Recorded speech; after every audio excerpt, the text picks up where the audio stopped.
കഴിച്ചോ? ഭക്ഷണം കഴിച്ചിട്ടാണ് ഇറങ്ങിയത്? ഇല്ല, ഇവിടെ വന്ന് ഒരുമിച്ച് കുറച്ച് കഴിയണല്ലോ. നമുക്കൊരു സെറ്റപ്പ് ആക്കാൻ നമ്മളെ ആൾക്കാരെ ഓരോ ഭാഗത്തേക്ക് ഭക്ഷണം കഴിക്കും. ഇവിടുന്നാണ് ഭക്ഷണത്തിനുള്ള ക്രമീകരണം ഒരുക്കുന്നത് അല്ലേ? ഇവിടെ ഇപ്പം ഇത് കേച്ചലിന്റെ കിച്ചണിൽ നിന്ന് ഭക്ഷണം ഇങ്ങോട്ട് കൊണ്ടുവരും. കേന്ദ്രങ്ങളിലും പല കേന്ദ്രങ്ങളിലും വടുവഞ്ചാലെന്ന് ഇവിടെ നിന്ന് 35 കിലോമീറ്റർ ദൂരെ കേരള തമിഴ്നാട് ബോർഡർ നമ്മളൊരു ചെല്ലങ്കോട് കൂട്ടായ്മയുണ്ട് പ്രദേശത്തിന്റെ. 3 ദിവസമായിട്ട് ഇവിടെ ഫുഡ് കൊടുത്തോണ്ടിരിക്കുകയാണ്. ഇന്നലെ 1000 പേർക്ക്, ഇന്നലെ 750. അത് ഞങ്ങൾ വീട്ടിൽ നിന്നാണ് ഉണ്ടാകുന്നത്. വീട് എവിടെ? ചെല്ലങ്കോട്, അതായത് വടുവഞ്ചാലിനെ അപ്പുറം. അവിടുന്ന് ഒരു രാത്രി ഉണ്ടാക്കും. എല്ലാവരും കൂട്ടായ്മയിൽ പങ്കെടുത്തുകൊണ്ട് എല്ലാവരും പാക്ക് ചെയ്യും. നാട്ടിലുള്ള എല്ലാവരും കൂടി പാക്ക് ചെയ്യും. വെളുപ്പിന് 3 മണി വരെ പാക്കിംഗ് തുടങ്ങും. രാത്രി എല്ലാം കൊണ്ട് എത്തിക്കും. ഇപ്പൊ 40 പേരുണ്ട് ഓൾറെഡി പാക്കിങ്. ഒരു നാടിന് വേണ്ടിയിട്ടേ എത്ര കിലോമീറ്റർ ഉണ്ട് ഇവിടുന്ന്? 32 കിലോമീറ്റർ അപ്പുറത്തുള്ള സ്ഥലത്തെ 40 പേര് രാത്രിയിൽ ഉണർന്നിരുന്ന് അവർ ഇവർക്ക് വേണ്ടിയിട്ട് ഭക്ഷണം ഉണ്ടാക്കി അതിവിടെ കൊണ്ടുവന്ന് അത് ഡിസ്ട്രിബ്യൂട്ട് ചെയ്യും. ഇന്നിപ്പോൾ രാവിലെ എന്താ ഭക്ഷണം? ഇന്ന് പിന്നെ അപ്പവും ചിക്കൻ കറിയും ഉണ്ട്. അപ്പം ചിക്കൻ കറി, അപ്പവും ദാളും. അപ്പൊ നമ്മളെ കമാൻഡേഴ്സ് ഒക്കെ വെജാണ് അവരുള്ളത്. ഇവിടുന്ന് കഴിക്കുന്നുണ്ട് ധാരാളം പേര്. ഇന്നലെ 750 പേര്. സർക്കാർ സംവിധാനം എത്ര വിചാരിച്ചാലും അത് അവരുടെ പോരായ്മയല്ല. ഇങ്ങനെ ഓടി എത്തിക്കാൻ പറ്റില്ല. ഇതുണ്ടോ, ഇവിടെ ഇപ്പോൾ പട്ടാളക്കാർ വന്ന് കഴിക്കുന്നു, NDRF പോലീസുകാർ വരുന്നു. ഇതിലൊരു എല്ലാവർക്കും കിട്ടുകയാണ്. യഥാർത്ഥത്തിൽ സർക്കാർ സംവിധാനത്തിന് ഇതിലൊരു പരിമിതി ഉണ്ട് എന്നുള്ളതാണ്.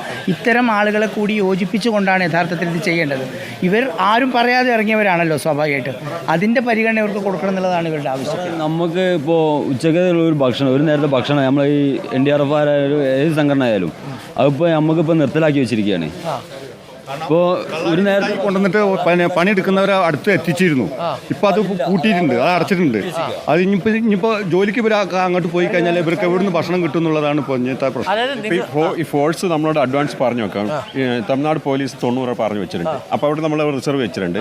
അതുപോലെ NDRF ഉണ്ട്, TDRF ഉണ്ട്. ഇവർക്കൊക്കെ നമ്മൾ റിസർവ് കരുതി വെക്കും. ഫുഡ് കൊടുക്കുന്നതിന് തടസ്സമില്ലല്ലോ. ഇവിടെ കൊടുക്കുന്ന തടസ്സമൊന്നുമില്ല. കള്ളാടി ആറത്തിന്റെ അവിടെ ഭക്ഷണം ഉണ്ടാക്കുന്നവരുണ്ട്, അവിടെ നിർത്തി വെച്ചിരിക്കും. അത് നേരത്തെ സൂചിപ്പിച്ചു. അത് നമുക്കൊരു തീരുമാനം ഉണ്ടാക്കാം. നമുക്കിപ്പോൾ ആവശ്യം എന്ന് വെച്ച് കഴിഞ്ഞാൽ സ്മൂത്തായിട്ട് രാവിലെ ഞങ്ങൾ 5:45 എത്തും. അതുകൊണ്ട് വലിയ ഇതില്ലാതെ ഇങ്ങോട്ട് എത്തും. നമ്മൾ റവന്യൂവിലും അവിടെ നിന്നാണ് തടസ്സം വരുന്നത്. ഫുഡും കൂടെ എത്തിക്കാനുള്ള തടസ്സം എന്ന് വെച്ച് കഴിഞ്ഞാൽ ഫുഡ് സേഫ്റ്റിന്റെ അവർ പറഞ്ഞിട്ട് അവിടെ നിന്ന് അവരുടെ കൺട്രോൾ കൂടി ഫുഡ് കൊണ്ടുപോയാൽ മതി എന്നാണ് പറയുന്നത്. അത് വേണം, കാരണം നമുക്കൊരു മാനദണ്ഡം വേണം. കാര്യം എന്തെങ്കിലും കാരണവശാൽ നിങ്ങൾക്കും അതാ സുരക്ഷിത. കാര്യം എന്തെങ്കിലും ഒരു ഫുഡ് പോയിസൺ എങ്ങാണ്ടും അടിച്ചാൽ പിന്നെ അത് വലിയ ബുദ്ധിമുട്ടാവും. ഓക്കെ, അല്ല അത് ഞങ്ങൾ പാലിക്കുന്നുണ്ട് 100%. അതിൻ്റെ ഞങ്ങളെ കിച്ചണിൽ സെൻട്രൽ കിച്ചൺ ഉണ്ട്. അതൊക്കെ നീറ്റായിട്ട് ക്ലീൻ ചെയ്തിട്ട് അവിടെയുള്ള ലോക്കൽ നേഴ്സസ് ഒക്കെ ഒന്ന് സപ്പോർട്ട് ചെയ്തിട്ടാണ് ഞങ്ങൾ ചെയ്യുന്നത്. അപ്പോൾ ഇവിടെ കൊണ്ടുവന്നു കഴിഞ്ഞാൽ ധാരാളം ആളുകൾ പ്രയോജനപ്പെടുന്നു. ബ്രേക്ക്ഫാസ്റ്റ് ആണ് ഇവിടെ. അടിയന്തരമായി സർക്കാർ എന്തെങ്കിലും ചെയ്തു തരാനുണ്ടോ നിങ്ങൾക്ക്? അല്ല, പ്രത്യേകിച്ചില്ല. നമുക്കെന്ന് വെച്ച് കഴിഞ്ഞാൽ ഒരു പാസിങ്ങിനുള്ള ഒരു കാര്യം കിട്ടിയത് രാവിലെ. ബ്രേക്ക്ഫാസ്റ്റ് ആണ് ഇവിടെ കുറവ്. ഉച്ചയ്ക്കൊക്കെ ധാരാളം ഫുഡ് വരുന്നുണ്ട്. അതാണ് ചിലപ്പോൾ എക്സസ് ആവും. ബ്രേക്ക്ഫാസ്റ്റിന്റെ സമയത്ത് അതൊന്ന് കുറച്ച് സ്പീഡപ്പ് ആക്കണം. നിങ്ങളെ ഒന്നും ഇങ്ങോട്ട് കടത്തി വിടണം. ഞങ്ങളുടെ ആവശ്യം. ഇതിന്റെ പുറകെ പാചകം. നിങ്ങളുടെ പേരെന്താണ്? ചെല്ലങ്കോട് കൂട്ടായ്മ. നമുക്ക് മിനിസ്റ്റർ വരുന്നുണ്ട്, റവന്യൂ മിനിസ്റ്റർ. സയൻസ് എന്ന സംഘടനയുണ്ട്, സയൻസ് എന്ന സംഘടനയുണ്ട്, യുവരശ്മി ക്ലബ്ബും ഉണ്ട്. അതിന്റെ നേതൃത്വത്തിൽ പബ്ലിക്സിനെ എല്ലാം കൂട്ടിക്കൊണ്ടുള്ള ആണും പെണ്ണുമായിട്ടുള്ള എല്ലാവരും കൂട്ടുന്നുണ്ട്. ടീനേജ് പ്രായത്തിലുള്ളവർ ഈ പരിപാടി അവർ വീട്ടിൽ നിന്ന് കാണുന്നുണ്ടാവും. എല്ലാവരും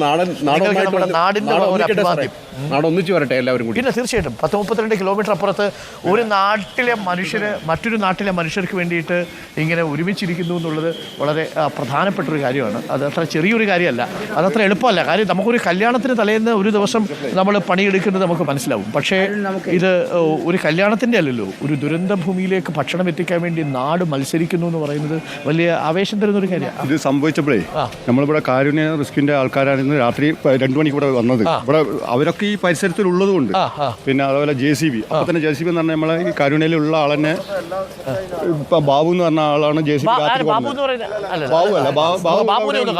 ബാബുവിനെ കാണാം. കാരണം ബാബുവിനെ JCB കൊണ്ടാണ് ഞങ്ങൾക്ക് കടന്നു പോകാനുള്ള വഴി ശരിയാക്കിയത്.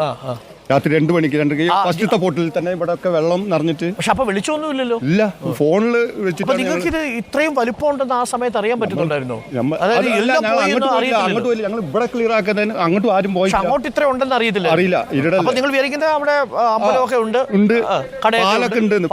എത്തിയപ്പോഴാണ് ആ മല കുന്നുമെന്ന് ടോർച്ച് അടിച്ചിട്ട് വരലേന്ന് പറഞ്ഞിട്ട് അവിടെ നിന്ന് ഒച്ചുണ്ടാക്കിയത്. അത് പറഞ്ഞുകൊണ്ടിരിക്കുമ്പോഴാണ് രണ്ടാമത്തെ പൊട്ട് പൊട്ടിയത്. എല്ലാവരും ഓടി.